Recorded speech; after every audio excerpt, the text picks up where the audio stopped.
Thanks for staying up later. You folks know Bruno Kirby from City Slickers and When Harry Met Sally and The Godfather 2, and perhaps from This Is Spinal Tap, and on Broadway these days as Uncle Louie in Neil Simon's Lost in Yonkers. And if you don't know him from any of these things, I'm guessing you're turning this off and going to bed. So for the rest of us... Sleep well. For the rest of us, we just move on by.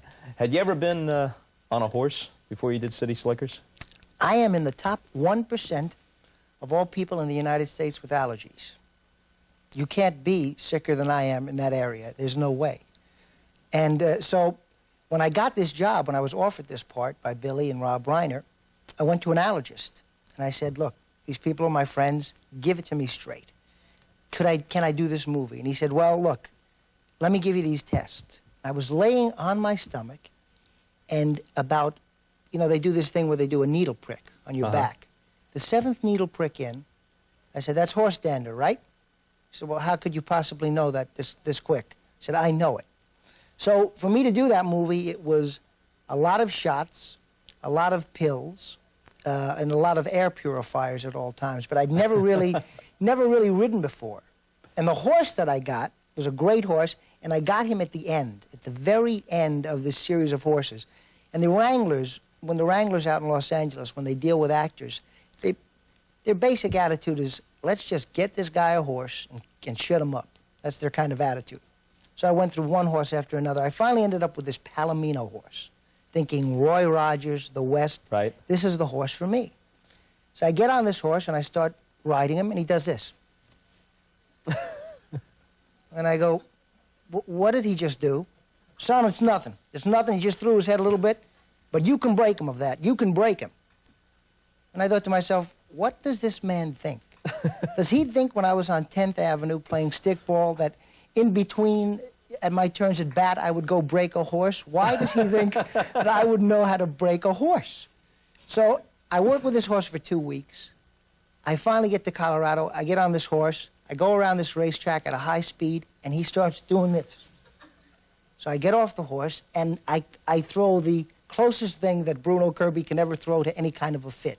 It's that calm insanity. He says, where you going, son? I said, I'm going to give you $5,000. He said, $5,000 for what? I said, you are going to buy me a real horse. Not a crazy horse, but a real horse. He said, son, please, look at this one horse that we traded these Indians for this morning. I said, no, no, no, no, no. This isn't, you know, you're not conning. No, no, please, look at him. Well, they took out this horse, and he literally looked like Jake LaMotta after the second Robinson fight. And I said, I'm not getting on him, and I'm not riding this horse in a movie. Please, son, please, look at him. He's sad. If you walk away, no, I'm not getting on. Please, son, humor us. I get on this horse, and he is like a gem. He'd never been in a movie before. He is now out there. He's studying with Flicker. Flicker has an improvisational class. He studies there, and he's set for the rest of his life. He never missed a mark on that movie set. You know when you have to, you know, ride up to a spot and stop? Once I would show it to him, you would stop automatically. He's the best. Hey! When Harry Met Sally is one of the more popular movies, I guess, of the last 4 or 5 years. How much of a sense of how that was going to affect people did you guys have while you were working on it? When you were in the middle of it, did you say, yeah, this is a winner? I actually thought that. You know, now when I did Good Morning Vietnam, I wasn't too sure. When I did City Slickers, I wasn't too sure. But for some reason, that script seemed like such a wonderfully written script by Rob and Nora Ephraim, and Billy came in at the end, and he had some input in on it. I had a feeling that that movie would do well. Meg Ryan was sensational in this. She's fantastic. You know, maybe, I think I read a review somewhere where they said, she's almost too beautiful to be as much of a schlepper as she appeared to be early on. But she made it work. She's a great actress, and she has that quality where you just want to hug her. It's like 5 minutes, you're around her, and it's like, come here, Meg. Let me take care of you. And a very, very, very well-researched actress. I mean, she comes having done her homework. She likes to do research. Now, what kind of homework can you really do for a role, let's say, like yours in When Harry Met Sally? It's just about relationships. Well, you do stuff, a lot of times you'll do things that will never appear on screen. Like this man was a writer. Well, I'm not a writer, so I've got to go out and find that. I've got to hang out with writers. I've got to see what a day in the life of, like, a Jimmy Breslin is like. Yeah. Like, you know, these guys, after they finish writing, if they're single, do they go to some bar and watch football games and drink a lot of beer? Do they end up with a pot belly? Even if you don't ever see the person doing this, I think it's wise to have that somewhere in your system. Now, that character was really weird because I couldn't figure out how that guy would look. I was here in New York, and I'm thinking, well, I don't know how this guy's going to look. And I'm on a bus, and a guy comes up to me, and he says, "Excuse me, you don't know me, but my name is so-and-so. I'm the television critic for the Daily News. I just want to tell you how much I like your work." And I looked at this guy, and I said to myself, this is the guy. I mean, this is the mustache, this is the look, this is the corduroy jacket, this is the guy. So you look for little things that you can grab from life. People, I'm sure, recall a basic plot of the movie. It's pretty clear that Billy Crystal and Meg Ryan, Harry and Sally, are going to get together. But they're the last ones to see that. The audience sees it. You and Carrie Fisher see it. You take right up. away. You take up with each other and figure we'll leave the field open to them. To them. Yeah. Rob Reiner, he's able to take just people sitting around talking. There's no car chase there. There's no big slapstick thing. But he knows about timing at such a degree that he can make something that simple, a little story that's just balanced on romance, work so beautifully. I read somewhere where you called Carrie Fisher a Dorothy Parker figure. Well, I felt that. She can really speak to anybody about any subject at any given time. I once went to a party at her house, and I was in awe of her social skills. I watched her go around that room and talk to everybody there and make everybody from Mike Nichols to Lauren Bacall to myself all feel comfortable. So I really feel that about her. Yeah. She's very witty and very funny. What's your given name, and what was your dad's given name? This gets very confusing because Go slow, I've then. tried to steal. So my dad and I are very close. His name is Bruce Kirby. He's an actor. He's a wonderful character actor. When I was born, and I don't know. I am just thinking now. Am I going to even answer this question? Because I'm about to go into a whole long story. Basically, when I was born, his attitude was, "Here's my best friend." That was his attitude. And he would support us by working as a maitre d' here in New York. Yeah. So we would come home at like 2 and 3 in the morning, and I'd be like 6 or 7 years old, and he'd say, "Pal, are you awake?" And I'd say, "Yeah, Dad." And he'd bundle me up, and he'd take me to 42nd Street, and we would sit there and we'd watch Fellini movies. And the only reason why I'm telling you this story is I think you might find this story interesting because you're a sports guy. I mean, I know you like sports. Now, one night we're in there, and before videotape, if somebody wanted to see a sporting event right away, they had to see newsreel footage. Right. So I'm sitting there next to him, and it's about 3 o'clock in the morning on 42nd Street, and all of a sudden, cops start lining up and down the aisles of the theater. And people start saying, "The champ's coming, the champ's coming, the champ's coming." And it was right after Cassius Clay had beat Floyd Patterson. So Cassius Clay, Muhammad Ali, comes down, sits right in front of us. The newsreel footage comes on of him beating up Floyd Patterson. He laughs like a madman and goes out into the night. And that's it. 3 in the morning. 3 in the morning, just to see that, and then it's gone. But it's one of those images in my head that's so strong, and that really gets in, you know, what my life was about then at night with my dad. I'm still a person. That's why I love doing this play. I'm up at night. I'm ready to go. I don't wake up until 6 at night in terms of, let's go, let's do it. Now, his original name was Bruno Giovanni Guidacciolo. That was his name. On my birth certificate, it says Bruce Guidacciolo. I always wanted to be Bruno. You know, when I became an actor, I chose the name Kirby because it was his name.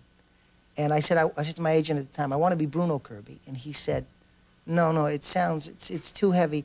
No, come up with something else. So I thought, well, here's a good idea. I'll be different. So I put B. Kirby Jr., thinking this is some great idea. Well, I get to the set of my first job, and this AD goes, "Oh, B, we're ready for you now." And I realized this is going to be a very long career, and I've made a huge mistake.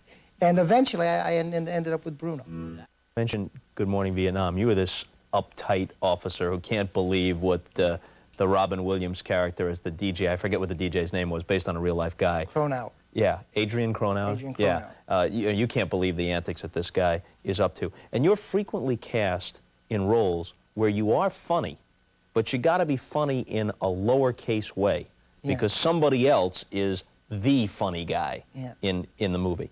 Yeah, it's fine with me. It's really fine with me. Is there a technique to it? It's not a technique. I just approach every character. I don't look at characters as funny or not funny, likable, not likable.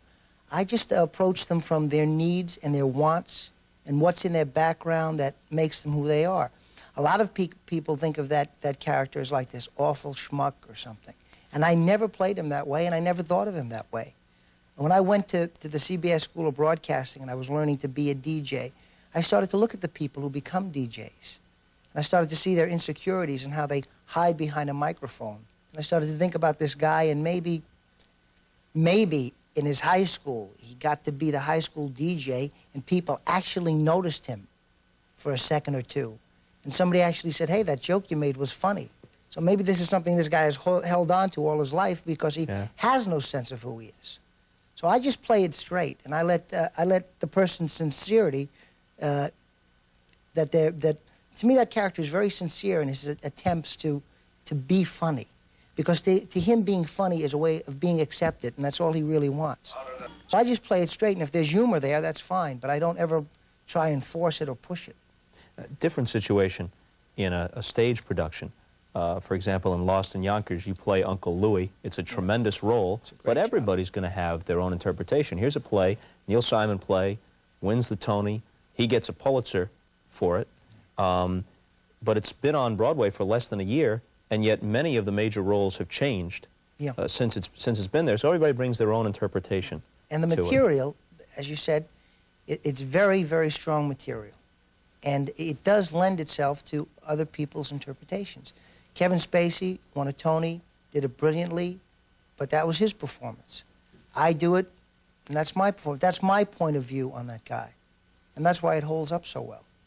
Obviously, 99% of our viewers have not had a chance to see the Broadway show. So the quick overview is that two teenage boys, their dad has to go away in World War II to try and make some money because he's down and out, and he's got to leave the boys with the very austere German grandmother who gives them no affection whatsoever. And there's an aunt who's 35-ish, the younger sister of the father, and she's got some emotional problems, and she's also kind of oppressed by the mother and her lack of affection. And how long will this go on, Bob? That's what you're asking each other as sitting at home as you bolt upright in the bed saying, when will Bob shut up and get to the point of this? And I promise you, I'm nearing it. I can see it through a tunnel. It's somewhere at the end of this. Dysfunctional family is a good way to kind of wrap it up. It's a dysfunctional family. That's what I was trying to say. And then you come in as Uncle Louie. I'm just here to help. Thanks. I appreciate it. He is probably the only person, the only male figure these kids have ever had who really relates to them in a guy kind of way. Talks to them a little bit about girls, fools around with them boxing, takes them in, has them work for him. I mean, this man is basically he's a small-time guy. He's a bagman for the mob. And he actually has them thinking that they're really working for him and doing something important. How is it different night to night? Do you feel differences in your own performance? Well, I do it differently night to night because Uncle Louie's job is to keep those kids off balance. So I do a lot of stuff differently with those kids so they don't know what's going. Am I going to put the hat on the kid's head? He doesn't know it. Am I going to throw a punch then? They don't know what's coming. And they're both such wonderful actors. It's Jamie Marsh and Benny Grant. They're so... My opening night, now I'd never done a Broadway play before. And it's... The last 24 hours before you open on Broadway, if you've never done a Broadway show, I now know what it's like to go to the chair. I really know what that feeling is like. You're eating food, but you're not tasting it. People are talking to you. You're listening, but you're not hearing a word. All you're thinking about is the play. Just let me get out there. Let me do the play. So I'm in my dressing room, and it's 5 minutes before the play starts, and there's a knock at the door, and I open it up. And there's the two kids. I said, can we come in? I said, yeah, pals, come on, come in. So, well, we just want to talk to you. I said, fine, but, what's up? They said, well, we just want you to know that you're with us, so everything's going to be okay. And I said, what do you mean? So, well, we know all the lines, we know everybody's part, and we would never let you get in trouble out there. so you're with us, so just have fun. Now, these are two, I mean, you know, one guy is like 12 and a half, 13, the other guy's 25, and they've taken the time to do this. So it's such a good company of people like that. An interesting little film was The Freshman, where you were kind of Brando's That was great. scheming nephew and the naive Matthew Broderick, and even a little turn done by Bert Parks. It was I love that movie. I love doing it. When they asked me to do it, they said, we'd like you to do this film. I met Andy Bergman and the producer, and I sat down and said, we'd like you to do this film. I said, well, that's great. I like that character very much. So, well, let us tell you who's in the picture. I said, okay. He said, we have Matthew Broderick for the kid. I said, I think he's great. We have Marlon Brando for Uncle Carmine. And I remember thinking, this is truly Alan Funtime. These people think they're getting Marlon Brando. Nobody gets Brando. It's not going to happen. And I humored them. I kept saying yes to everything they said. I said, yes, wonderful, wonderful. Well, when he showed up, it was just this great thing. He did a couple of 10-minute close-ups where Matthew and I were off camera one day, feeding him his lines. We would, like, look at each other from time to time like, this is incredible. This man is doing work that is just a different level. It also had an element of self-parody in it. I mean, there was an element of Don Corleone in this Carmine, a little parody going there, right? He's really not doing Don Corleone, I don't think. But there are references made. I think it's a finer performance than people even realized. I think in years to come, people will look at that performance and they'll say, wait, he was doing something a little different than what we thought. Did Bert Parks get it, or was he just funny by virtue of being himself? He got it. He's a very sweet man. He got it right away. This is Spinal Tap. This was an inspired bit of business. Yeah. How much of this was on paper, and how much of this did you guys make up as you went along? Well, basically, Rob would, and then the boys... Rob Reiner. Rob Reiner, and of course, I should be aware. If you're going to drop names, drop them. Rob Reiner and Harry Shearer and Christopher Guest and Michael McKean. What they would do is they would put plot points on index cards. And we would play a scene, and basically Rob would say, look, say whatever you want, but sometime during this scene, just say, you want to leave the group. You just have to say that. So we have hours and hours of footage that has never been seen of those guys riffing. And when those three guys get going, it's as good as it gets. A great parody of all those rockumentaries that were out there. And some of those rock documentaries were okay, and others were just so pretentious and stupid and magnifying little things that were meaningless, making, overblown, it's also a parody of pretentious myself, things out of them. I think I'm doing a parody of myself. There was really no character, and I think because of my love for Frank Sinatra, Rob said, well, maybe you should do this, a guy who likes Frank. And I'm such a big Sinatra fan that now the film has almost ruined it for me, because if I'm at a party and I start talking about Frank, people just start looking at me like, oh, he's doing like a movie thing. Yeah, like you're not sincere. Yeah, but it's totally true. Bye. Thank you very much. Make I it love a point this to show. stop by again. We'd love to have you. I love Okay. this show. See you later.